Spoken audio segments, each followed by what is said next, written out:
We have a special guest here today, and I want to thank Beau for being here.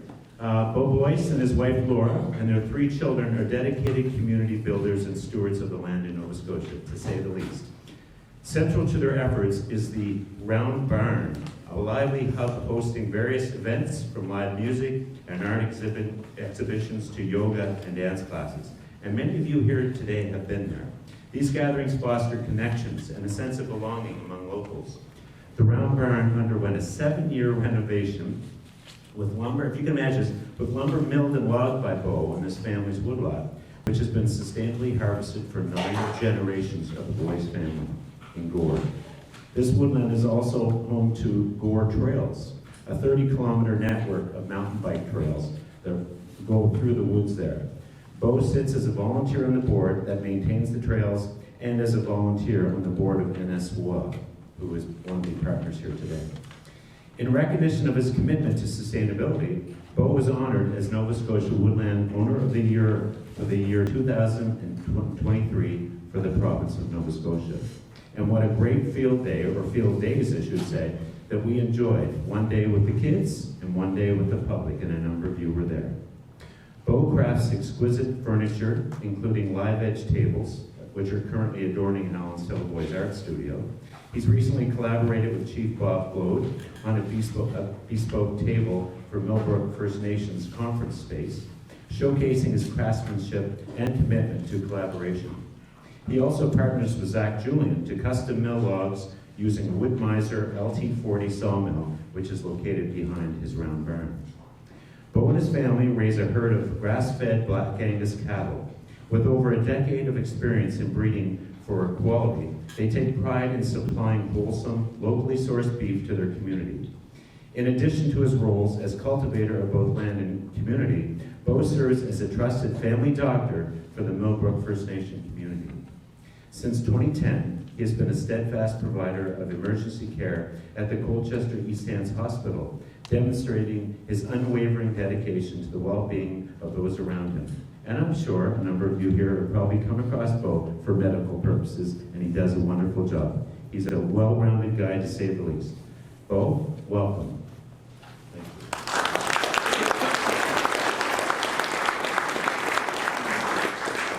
Thanks, Don, and welcome everyone.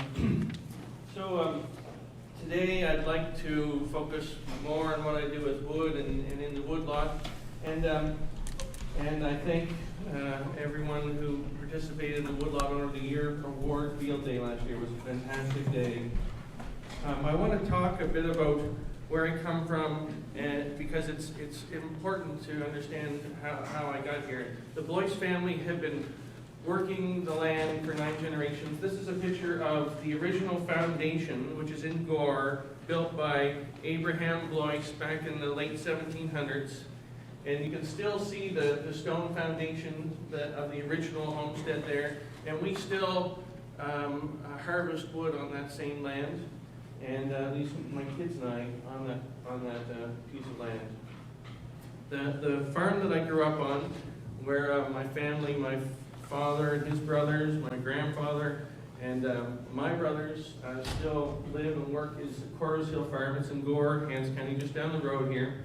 And as well as forestry, we do blueberries, and we have a dairy farm, and the newest part of the business is in bioenergy, where we take compost and manure and capture the methane from that process to make energy. And so it's a very kind of well-rounded farm with many parts to the business, and we part of the other thing that we do with our woodland is we have some mountain bike trails. So that's where I grew up. Now I live just outside of Truro, close to the hospital, where I bought my own little farm, and I have some cows and a woodlot, and this is where we hosted the Woodlot Owner of the Year Field Day. And the farm is significant for this 140-year-old round barn that I spent a long time renovating, because it was in a state of disrepair. But I used wood from my family's woodlot in Gore and milled it, and took just a little chunk of that job every year to put a whole new foundation under it, put a new floor in it, replace all the siding in the barn, put on wooden eaves, troughs, and replace the cupola. It was a big job. And that gave me the confidence to then go further and build my own home with the wood from our woodland. So I'll be showing you some pictures of that today. The round barn is a beautiful spot, totally made of wood, and it was a real, it was a lot of work, but it's something that I'm very proud of and is very much worth the effort that was put into it.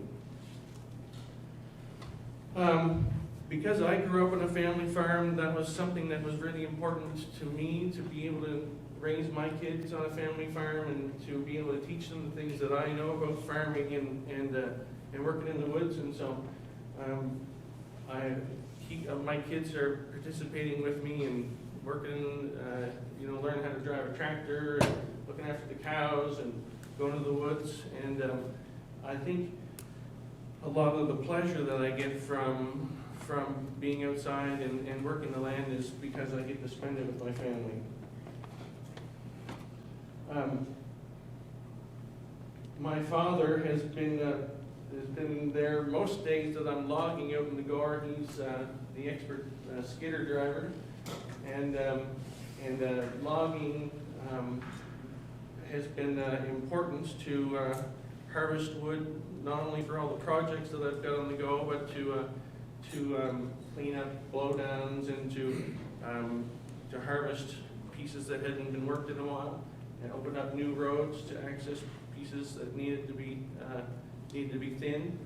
And so my father Baron is there with me. We use mostly a tractor with a log trailer to extract the wood from the forest, and a skidder.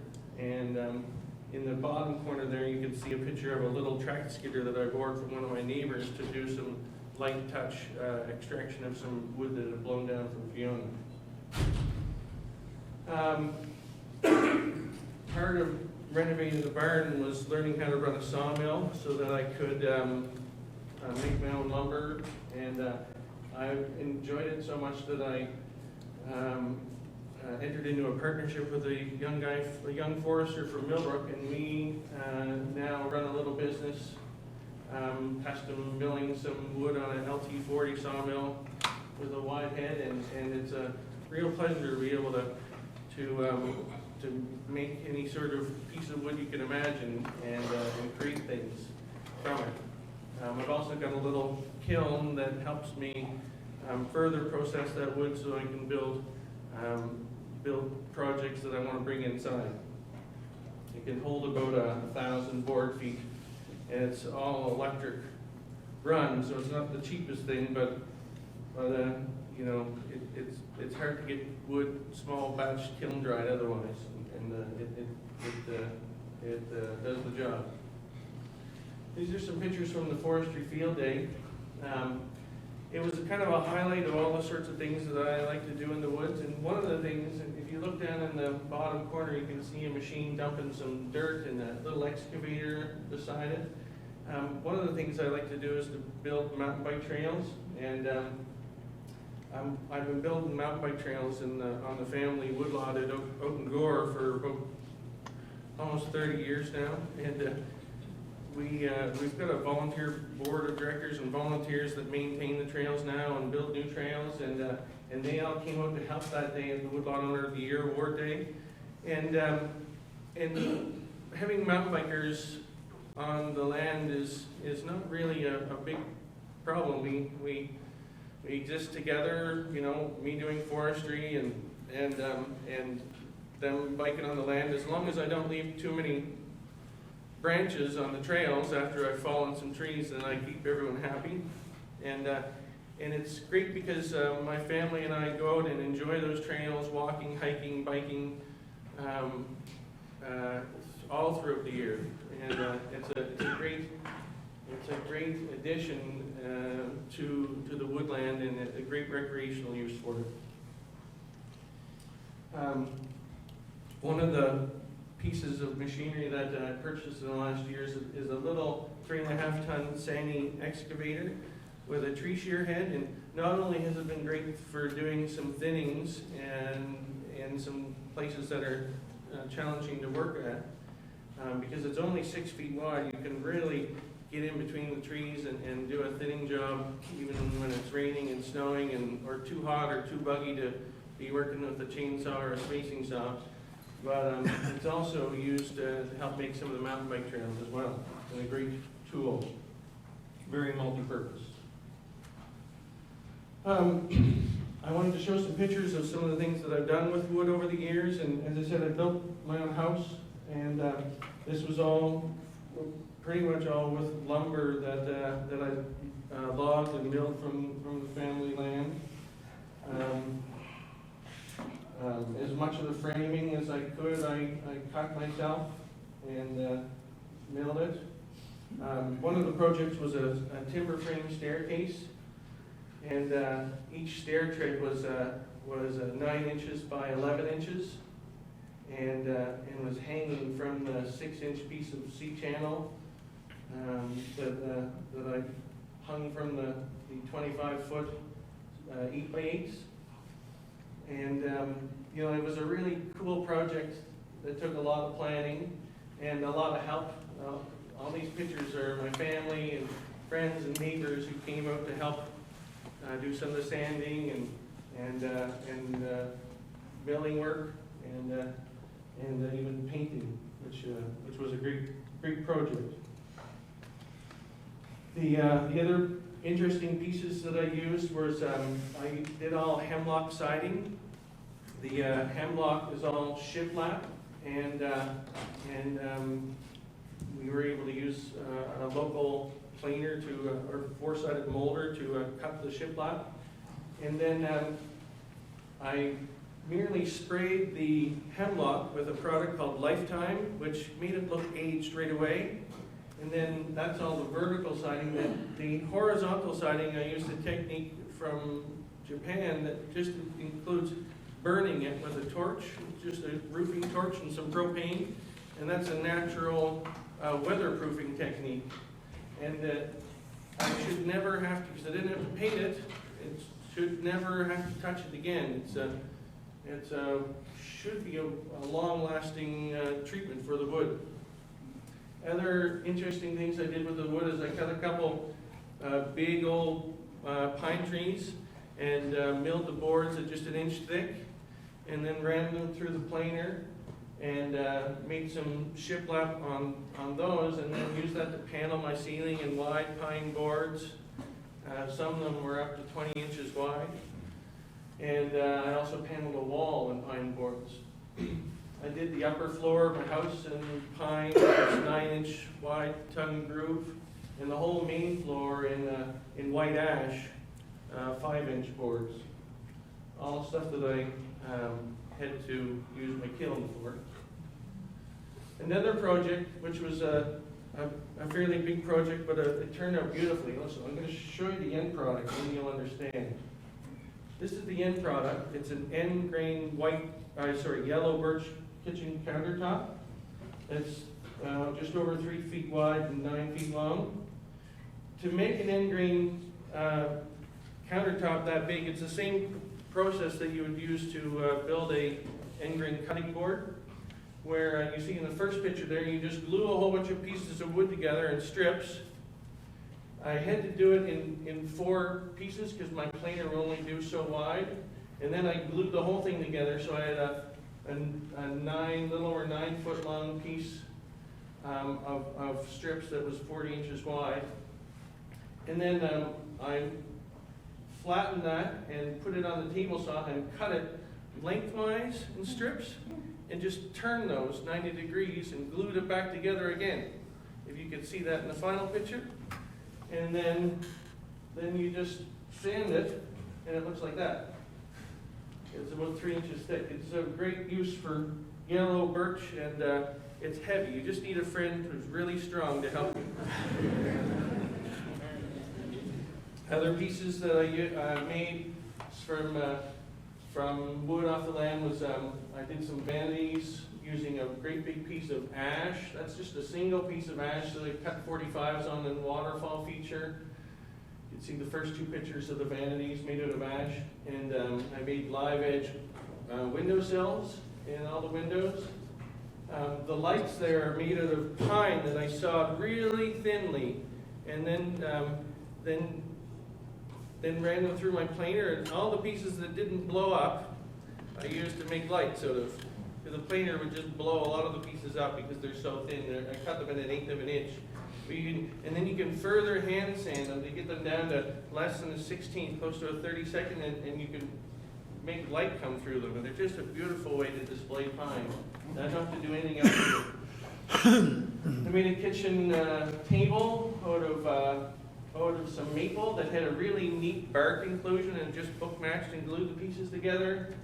And some sliding barn doors just with some of that wide pine boards that I had. So just any kind of, it's been a real pleasure to work with wood and be out in the tree lot and see a tree and think about what you can build out of it, and then take that to the conclusion of your imagination. In the same way that we made the kitchen counter end grain, and that's how I got the idea, is that my boys and I worked together to make kitchen cutting boards out of end grain hardwood. And these are just some pictures of my boys working at that. They've done this the last couple of years and sold them at the farmer's market at Christmas, and learned a lot about entrepreneurship and hard work, because the whole process takes about 2 months or more by the time you mill the wood and dry it and finish it to end product. Anyway, other ways I like to recreate in the woods with the kids is as they've gotten older, we take them out and we play airsoft. Airsoft is kind of like paintball, but you're just using little plastic BBs. And so we invite their friends over, and they've got these little air-powered guns that we run around the woods and shoot each other with little plastic BBs. And their dads come over, and it's another great way to spend time in the woods with your kids, especially between ski season and mountain bike season when there's too much mud to do anything else. And I want to finish up just by showing you a little bit of the Woodlot. And there's no better way to see the Woodlot than at about 40 kilometers an hour as you're going through with a mountain bike. So these are some videos of my family's Woodlot in Gore, Nova Scotia, Cordersville Farm. And you can see some of the older growth. This is primarily a hemlock grove. And there's some nice big spruce in this area, the odd big yellow birch and white birch as well. And this is the typical mountain bike trail. It's very thin. It's very minimal impact on the woodland, and it's another great way that I like to spend time with my kids in the forest. I think I'll probably just let this run, and you guys can watch my woodlot. And is there time for questions?